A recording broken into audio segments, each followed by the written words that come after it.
Assalamualaikum warahmatullahi wabarakatuh. Selamat pagi dan salam sejahtera bagi kita semua. Apa kabar Bapak-bapak serta Ibu-ibu sekalian? Semoga tetap baik-baik saja serta senantiasa diberikan kesehatan, terlebih di masa pandemi COVID-19 ini. Semoga Bapak-bapak serta Ibu-ibu dapat terhindar dari virus corona ini. Baik, sebelumnya saya ingin mengucapkan terima kasih kepada Kelurahan Setia Kumpul karena telah memberikan kesempatan kepada kami dalam melakukan sosialisasi mengenai literasi digital dengan menggunakan media online yang baik dan benar. Video sosialisasi ini akan kami tujukan kepada seluruh warga di Kelurahan Situ Kumpul, Sidoarjo. Sebelum penjelasan mengenai sosialisasi ini dimulai, saya akan memperkenalkan diri saya terlebih dahulu. Perkenalkan, nama saya Muhammad Efon Diansyah. Saya berasal dari Program Studi Sistem Informasi Universitas Pembangunan Veteran Nasional Jawa Timur. Saya tidak sendiri, saya ditemani oleh rekan-rekan saya. Yang pertama ada Mas Ahmad Andika, silakan untuk memperkenalkan diri terlebih dahulu. Ya, perkenalkan nama saya Ahmad Andika Permana dari Program Studi Sistem Informasi Universitas Pembangunan Nasional Veteran Jawa Timur, angkatan 2019. Kemudian ada Mbak Erlin Ayu Krisnawati, silakan. Baik, terima kasih. Perkenalkan, saya Erlin Ayu Krisnawati dari Bojonegoro, Program Studi Sistem Informasi dari UPN Veteran Jawa Timur. Berikutnya, Terima kasih. ya, baik. Berikutnya ada Mas Ilham Ismail, silakan. Ya, Assalamualaikum. Nama saya Ilham Ismail dari Studi Sistem Informasi Universitas Pembangunan Nasional Veteran Jawa Timur. Dan yang terakhir ada Mbak Saharani, dipersilakan. Ya, nama saya Saharani Esmina Cahyono dari Program Studi Sistem Informasi UPN Veteran Jawa Timur. Baik, selanjutnya kita akan langsung masuk ke materi yang pertama yang akan dibawakan oleh Mas Andika Permana. Materi pertama ini akan membahas tentang pengertian media online serta literasi digital. Silakan Mas Andika Permana untuk memaparkan materinya. Ya, terima kasih Mas Evan atas waktu dan kesempatannya yang diberikan kepada saya. Ya, di sini saya akan menjelaskan tentang media online dan juga literasi digital. Yang pertama, saya akan membahas pengertian media online. Media online atau disebut juga media digital dan media internet merupakan media baru setelah media cetak dan media elektronik. Media online merupakan sebuah sarana untuk berkomunikasi secara online melalui website dari aplikasi yang hanya diakses dengan internet. Pengertian media online secara umum mencakup semua jenis situs website dan aplikasi, seperti situs berita, situs instansi, blog, situs e-commerce atau online store, dan aplikasi sosial media, WhatsApp, Line, Facebook, Twitter, Instagram, dan masih banyak lagi. Ya, literasi digital merupakan pengetahuan dan kecakapan untuk menggunakan media digital atau alat-alat komunikasi dalam menemukan, menggunakan, dan memanfaatkan informasi secara bijak, cerdas, cermat, tepat, dan patuh hukum.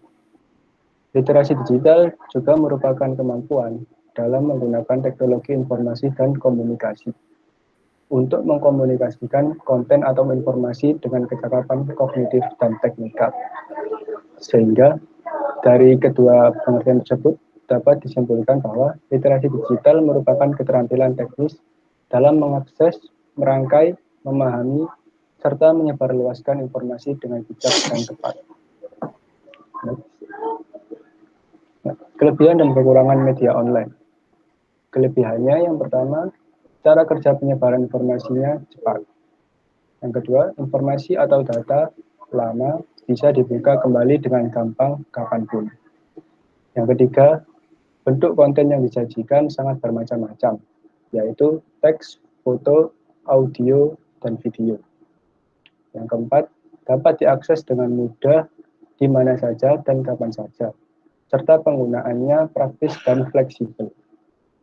Yang kelima, para pengguna media online dapat saling berinteraksi dengan mudah. Untuk kekurangannya yang pertama yaitu informasi yang dimuat tidak selalu akurat. Yang kedua, informasi terkadang kurang komplit sebab lebih mengutamakan aktualisasi. Yang ketiga, pengguna harus memiliki perangkat yang mendukung dan koneksi internet yang stabil. Dan yang terakhir, penggunaan media online dalam jangka panjang dapat menyebabkan mata lelah dan gangguan kesehatan mata. Sekarang dampak positif dan negatif dari media online. Dengan adanya media online seperti media sosial akan membantu kita dalam kehidupan sehari-hari, terutama dalam hal berkomunikasi dan bersosialisasi. Bahkan dengan adanya media online dapat digunakan untuk berjualan secara online yang membantu kita dalam mencari barang yang mungkin tidak dapat kita temukan di offline store. Selain itu, media online juga sangat berguna sebagai sarana ilmu pengetahuan. Mungkin dari Bapak Ibu semua, apabila sedang mencari jawaban dari suatu permasalahan, pasti menggunakan search engine seperti Google, Yahoo, Bing, atau lain sebagainya. Namun, terdapat pula dampak negatif yang ditimbulkan oleh media online. Seperti banyak kasus kriminal dan konflik yang terjadi dimulai dari media online seperti penipuan, pembunuhan, cyberbullying, dan masih banyak lagi. Oleh karena itu, kita harus memiliki kebijaksanaan dalam menggunakan media online. Dampak negatif dari media online ini dapat kita cegah apabila kita memiliki tingkat kesadaran yang tinggi bahwa media online hanya untuk mempermudah kita dalam berkomunikasi dan bersosialisasi, bukan untuk melakukan tindakan yang dapat merugikan diri sendiri maupun orang lain. Baik. Ya, manfaat dari literasi digital.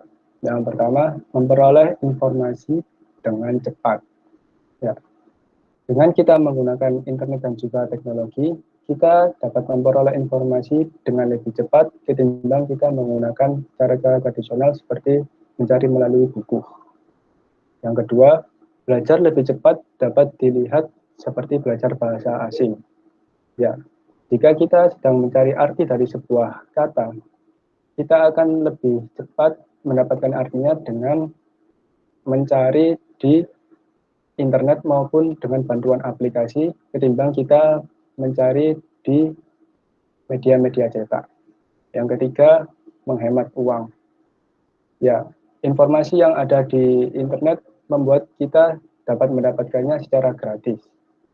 Yang keempat, selalu mengetahui informasi terkini. Internet dan aplikasi sekarang lebih banyak mencari itu sebuah informasi yang sedang banyak dibicarakan. Dan yang kelima, mempermudah proses komunikasi. Aplikasi seperti Line, WhatsApp, dan Skype mempermudah kita dalam melakukan proses komunikasi kapan saja dan di mana saja. Yang keenam, mengetahui cara menjaga privasi dalam dunia online. Ya, literasi digital membuat kita lebih pandai dalam menjaga privasi, serta dapat membantu kita dalam mengetahui batasan-batasan apa saja yang dapat diberikan dalam memberikan identitas kita, sehingga kita terhindar dari segala hal-hal yang tidak diinginkan. Yang ketujuh, memahami segala jenis cybercrime. Dengan memahami segala jenis cybercrime, dapat memberikan kita sebuah ilmu self-filtering agar kita terhindar dari segala kejahatan. Dan yang terakhir, mengenal ciri-ciri situs atau konten palsu. Literasi digital menuntut kita untuk menjadi pengguna teknologi yang cerdas. Dalam hal ini kita dapat membedakan mana informasi yang benar dan sesuai fakta dan mana informasi yang hanya karangan belaka, sehingga kita dapat terhindar dari penipuan online dan juga informasi hoax. Ya, saya kira cukup sekian dari saya. Kurang lebihnya mohon maaf. Terima kasih. Dan untuk selanjutnya akan saya kembalikan kepada Mas Evan. Baik, terima kasih atas penjelasan materinya Mas Andika. Tadi merupakan penjelasan materi pertama mengenai media online serta literasi digital. Jadi saya akan merangkum kembali apa yang telah dijelaskan oleh Mas Andika mengenai media online serta literasi digital. Jadi media online itu memiliki banyak kelebihan serta kekurangan ya tentunya. Kelebihannya Anda dapat seperti bapak-bapak dan ibu-ibu mungkin akan dimudahkan dalam segala hal, tapi dampak negatifnya tentu seperti ada cybercrime dan banyaknya berita-berita hoax.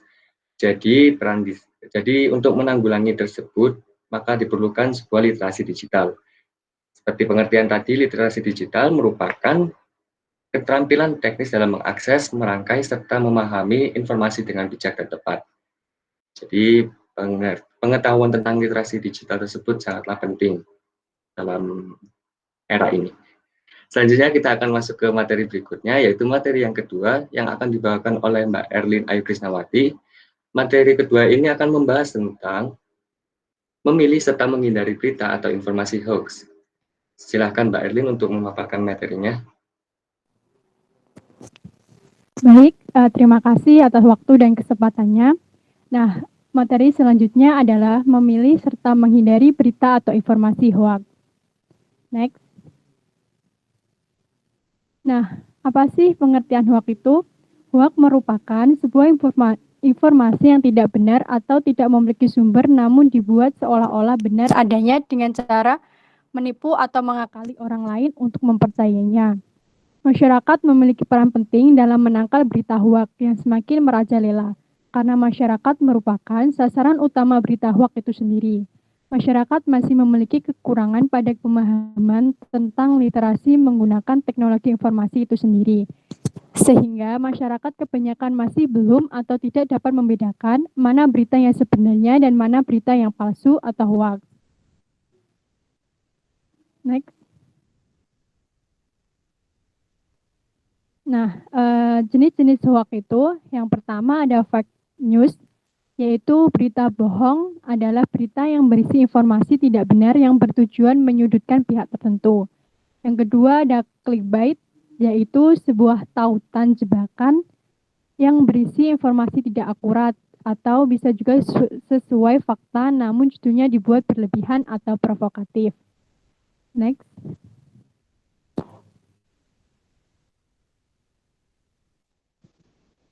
Nah, yang ketiga ada misinformation, yaitu menyampaikan informasi yang salah atau tidak akurat dengan sengaja maupun tidak sengaja. Yang selanjutnya ada post-truth, yaitu kejadian di mana emosi orang-orang lebih berpengaruh dibandingkan fakta sebenarnya untuk membentuk opini publik. Selanjutnya ada satir, adalah suatu tulisan yang menggunakan humor, sarkasme, dan parodi dalam mengomentari sesuatu. Next. Nah, apa sih dampak negatif dari informasi hoax?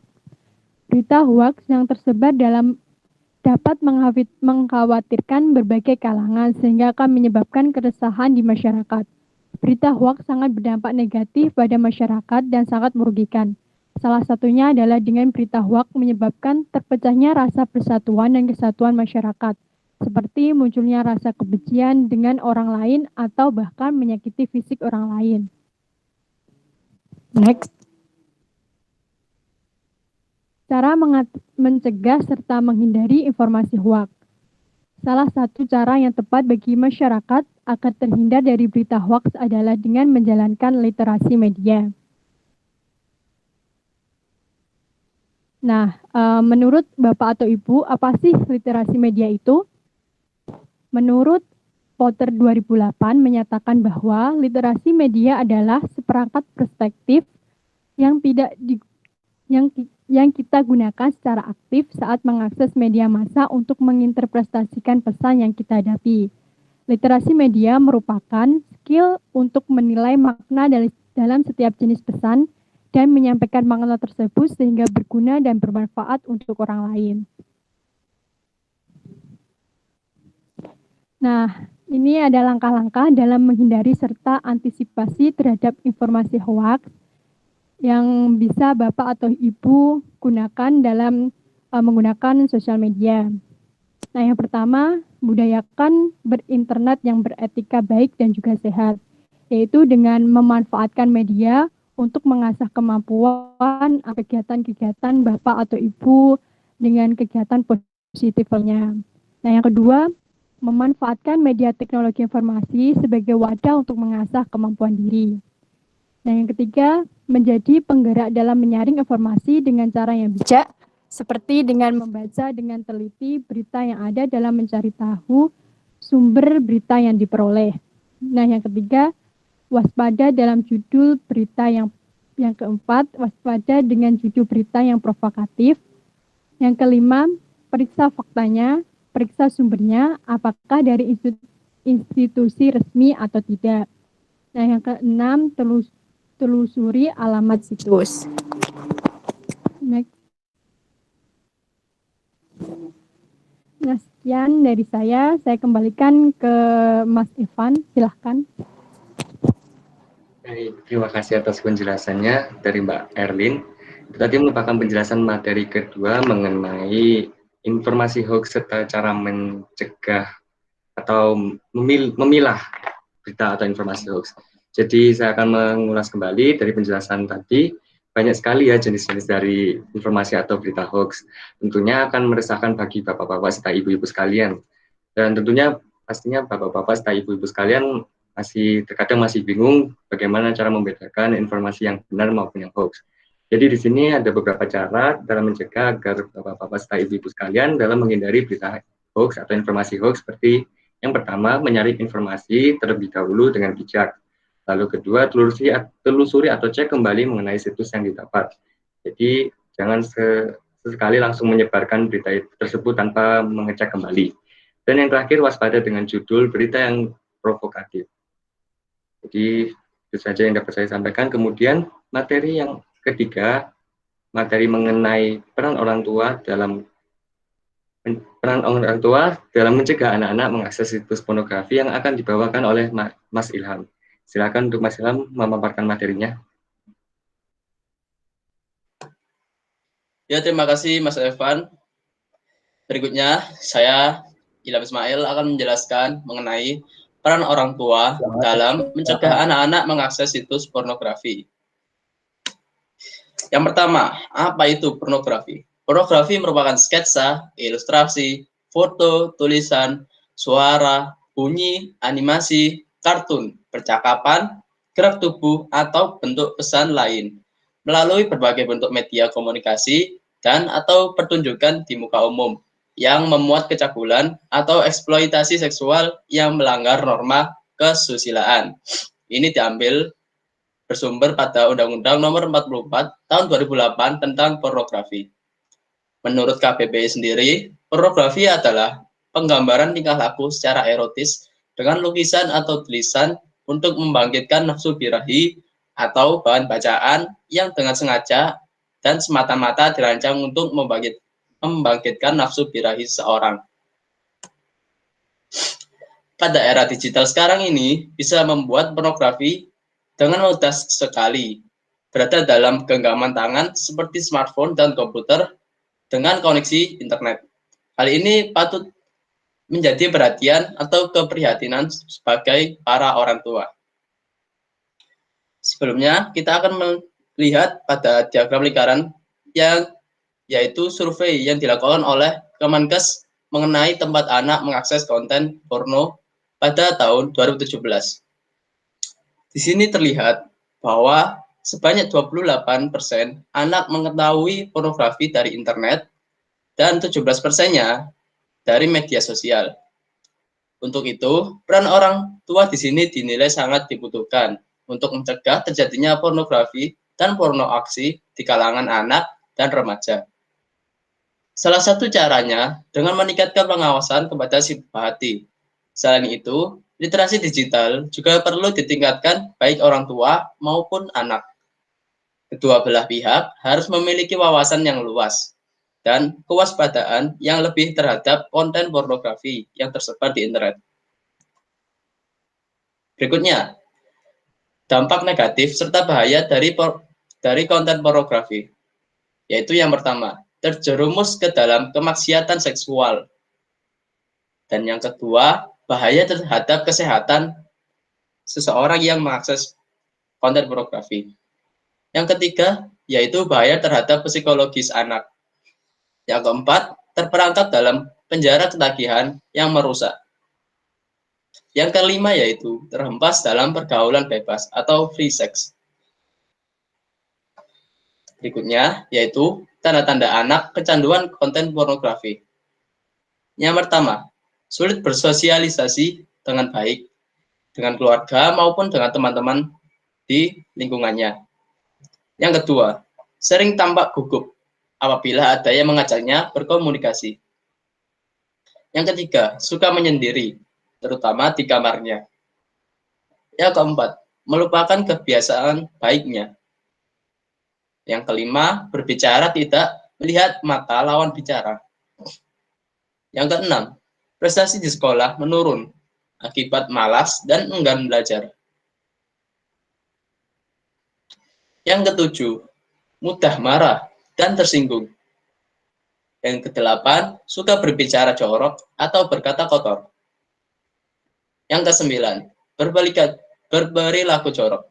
Seperti contohnya, menarik tali bra, nyenggol dengan sengaja bagian tubuh tertentu, dan lain sebagainya. Yang ke-10, pikiran kacau, suka berkhayal tentang pornografi. Yang ke-11, suka menonton, apabila dihentikan akan mengamuk dan marah atau tantrum.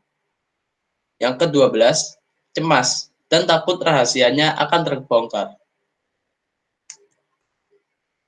Berikutnya, yaitu cara orang tua dalam mencegah serta menghindarkan anak dari situs pornografi. Yang pertama yaitu orang tua perlu memiliki pengetahuan tentang apa itu pornografi. Yang kedua, orang tua serta anak perlu memiliki literasi digital yang kuat. Yang ketiga, mengajari anak tentang pendidikan seks dini. Yang keempat, letakkan komputer atau smartphone di tempat yang Anda mudah lihat. Yang kelima, bantu anak agar dapat membuat keputusan sendiri. Yang keenam, batasi penggunaan internet. Yang ketujuh, menjaga komunikasi yang baik dengan anak-anak kita.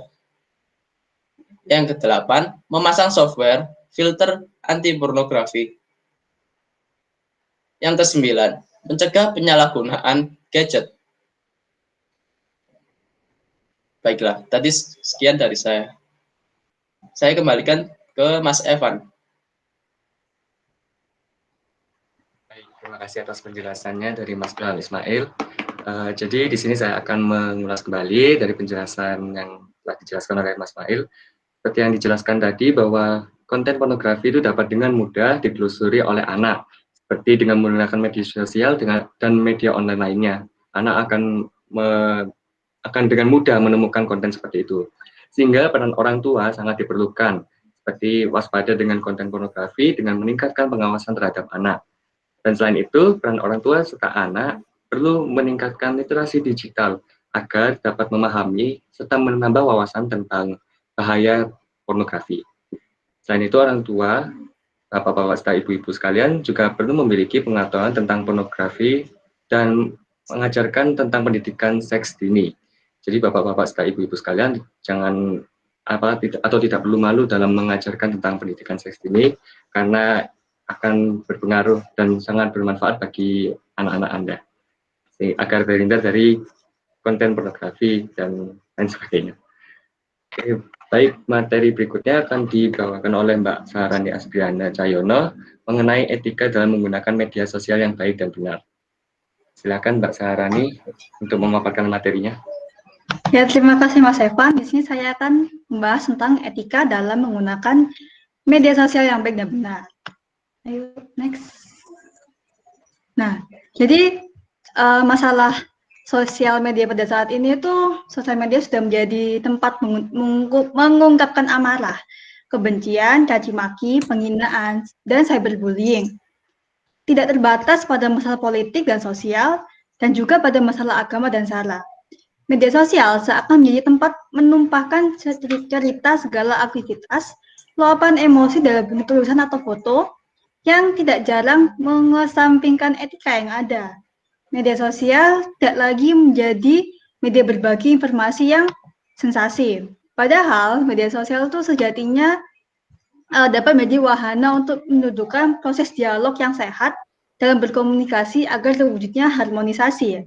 Dengan melihat keadaan seperti ini, diperlukan etika dalam bersosial media untuk mengurangi masalah penyalahgunaannya. Nah, berikutnya. Nah, etika komunikasi itu adalah ilmu yang memperhatikan baik buruknya cara berkomunikasi. Etika berkomunikasi dalam implementasinya antara lain dapat diketahui dari komunikasi yang santun. Hal ini merupakan juga cerminan dari kesantunan kepribadian kita. Pesan yang ingin disampaikan melalui komunikasi bisa berdampak positif, bisa juga sebaliknya. Etika berkomunikasi tidak hanya berkaitan dengan tutur kata yang baik, tetapi juga harus berangkat dari niat tulus yang diekspresikan dari ketenangan, kesabaran, dan empati kita dalam berkomunikasi. Dalam kesehariannya, eksistensi penyampaian aspirasi masih sering dijumpai sejumlah hal yang mencemaskan dari perilaku komunikasi yang kurang santun. Etika komunikasi sering terpinggirkan karena etika komunikasi belum membudaya sebagai urat nadi kehidupan bermasyarakat dan bernegara. Nah, oleh karena itu ada hal-hal yang harus diperhatikan dalam sosial media. Yang pertama ada penggunaan bahasa. Dalam media sosial, hendaknya menggunakan bahasa yang baik dan benar sehingga tidak menimbulkan resiko kesalahpahaman. Hindari penggunaan kata atau frasa yang hindari penggunaan kata atau frasa multitafsir jika tidak dimaksudkan demikian, serta gunakan setiap kata sesuai dengan peruntukannya. Lalu yang kedua ada menghargai orang lain. Dalam konteks media sosial, mungkin untuk menghargai orang lain kita dituntut untuk membaca sebelum berkomentar. Membaca, melihat apa konteks konten yang disampaikan, bagaimana latar belakang si pengunggah, dan sebagainya. Dengan kebijakan ini, idealnya interaksi di sosial media akan terjadi dengan lebih produktif dan tidak bersifat negatif. Lalu ketiga ada mengontrol konten. Sangat tidak disarankan untuk mengunggah apapun yang bersifat informasi pribadi. Seperti nomor kartu debit atau kredit atau NIK, nomor telepon, alamat rumah, dan berbagai hal personal lain. Hal ini untuk meminimalisir kejadian tidak diinginkan dan menjaga keamanan pemilik akun. Lalu keempat ada menghindari penggunaan media sosial pada saat emosi yang buruk. Nah, emosi yang buruk ini dapat mempengaruhi keadaan saat menulis. Jadi lakukan kegiatan menulis dan berkarya ketika emosi yang sedang baik. Nah, sebab di saat emosi yang buruk ini bisa jadi yang dibuat itu bukanlah konsumsi publik. Lalu yang kelima ada mengecek dan memastikan kebenaran informasi. Sebelum membagikannya, kita pastikan kebenaran dan keakuratan dari informasi yang dibagikan. Jangan tertipu dengan judul seolah-olah benar, tapi nyatanya salah. Lalu next. Nah, ini ada konten yang melanggar hukum. Nah, yang pertama ada ujaran kebencian. Kedua ada pencemaran nama baik pribadi, pejabat negara, institusi lain, dan institusi negara. Lalu yang ketiga ada mengunggah konten ideologi negara selain Pancasila. Keempat ada mengunggah konten pemaksaan untuk memeluk agama tertentu.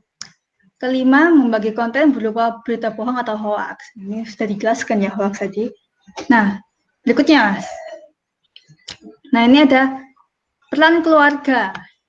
Yang pertama adalah peran keluarga mengawasi secara langsung. Mengawasi secara langsung ini mengawasi dengan cara mengecek secara langsung media sosial yang dilakukan oleh anak, baik di gadget ataupun media online. Sebisa mungkin kita mengetahui ID atau user nama yang digunakan anak dalam login media sosial, seperti Facebook, Twitter, dan lain-lain. Lalu ada mengawasi secara tidak langsung. Mengawasi secara tidak langsung ini contohnya orang tua mengikuti perkembangan anak dalam sosial media dengan membuat akun lalu menjadi teman di sosial media milik anak kita tersebut. Jadi begitu penjelasan dari saya. Lanjut ke Mas Evan. Baik, terima kasih atas penjelasannya dari Mbak Sarani. Jadi di sini saya akan mengulas kembali seperti apa yang dijelaskan oleh Mbak Sarani sebelumnya, bahwa media sosial sudah menjadi tempat dalam mengungkapkan emosi serta ekspresi dari kita semua. Seperti mengungkapkan emosi kemarahan atau ekspresi kebahagiaan kita luapkan di media sosial. Akan tetapi, Bapak-Bapak serta Ibu-Ibu sekalian, kita perlu memerhatikan etika dalam menggunakan media sosial. Seperti yang pertama, menggunakan bahasa yang baik dan benar agar tidak terjadi misinformation atau miscommunication atau kesalahpahaman. Lalu yang kedua, mengontrol konten. Jadi Bapak-Bapak serta Ibu-Ibu sekalian, jangan sekali menyebarkan informasi mengenai informasi pribadi seperti nomor kartu kredit, nomor NIK, dan lain sebagainya ke media sosial tanpa mengecek kembali, guna menghindari penipuan serta tindakan kriminal lainnya. Dan peran orang tua dalam mengawasi anak itu juga sangat penting. Jadi orang tua perlu mengawasi media sosial serta akun-akun lainnya dari anak Bapak serta Ibu sekalian dalam kontennya, sehingga Anda dapat mengawasi anak secara langsung maupun secara tidak langsung. Baik, itu tadi penjelasan dari keempat materi yang telah dijelaskan oleh rekan-rekan saya, sekaligus akan menutup acara sosialisasi mengenai literasi digital dengan menggunakan media online yang baik dan benar. Terima kasih telah menonton serta menyimak penjelasan sosialisasi dari kami. Mohon maaf apabila ada kesalahan serta kekurangan dalam penjelasannya. Sekian, wassalamualaikum warahmatullahi wabarakatuh.